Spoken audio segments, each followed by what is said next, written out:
అంటే అప్పుడు ఆ జపాన్లో అన్న వాక్యం చెప్తుంటే అప్పుడు వాళ్ళు అన్న వాక్యం అయిన తర్వాత అన్నారంట, ఇండియా నుంచి గొప్ప దైవజనులు మన మధ్యకు వచ్చారు, వాళ్ళ పరిచర్య చాలా గొప్పది, పెద్దది, అంచేత ఆ పరిచర్య యొక్క అవసరతల కొరకు ఈరోజు మనం అందరం కూడా గుప్పిలు విప్పి కానుకలు ఇద్దాం అని ప్రకటన చేశారంట.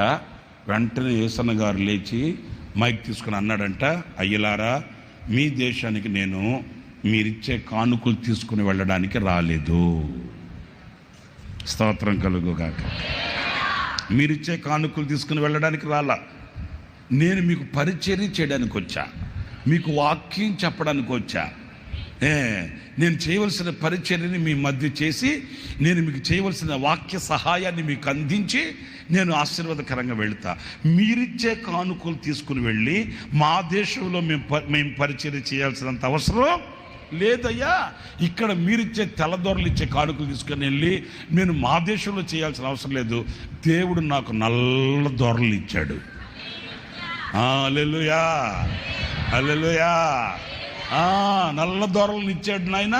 మీరిచ్చేదానికంటే కూడా 10 రెట్లు నా బిడ్డలు నాకు అక్కడ ప్రోత్సాహంగా నా పరిచర్యకి ఇస్తారు.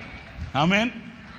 అది సరిపోద్ది, నాకు అవసరంలే. అట్లంటే వాళ్ళు ఆశ్చర్యపడ్డారంటండి. ఎందుకు? అరే, మనకు చాలా దేశాల నుంచి వస్తుంటారు కదా, ఎవరు ఎట్లా చెప్పలేదేంటి? ఇప్పుడు ఎంత ఉన్నా వచ్చేదాన్ని ఎవరైనా పోగొట్టుకుంటారా? అరే బాబు మీరు చెప్పండి అమ్మా, మీరు చెప్పండి, గట్టిగా చెప్పండి. మీ పక్కన వాళ్ళు ఒకసారి చూసి ఆ మాట చెప్పండి. మీ పక్కన వాళ్ళు కనబడుతున్నారా? ఎవరు పోగొట్టుకుంటారండి? ఎంతున్నా దేనికోదానికి పనికి వస్తుంది కదా, పరిచర్యకి పనికి వస్తుంది కదా అని అనుకోవచ్చు కదా. కానీ మన ఆత్మీయ తండ్రి గుండెల్లో ఉన్న ఆ భావనని మనం గుర్తిస్తే ఎంతున్నా దేనికో దానికి పనికి వస్తుందని కాదు. దేవుడు నాకు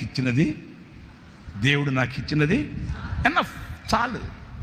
నేను మరలా ఏదో కొత్తది ఆశించి లేకపోతే ఇంకా ఇంకా ఇంకా ఏదో అని పాకులాడాల్సిన తృప్తి లేని బ్రతుకు, తృప్తి లేని సేవ, తృప్తి లేని జీవితం అవసరం లేదు.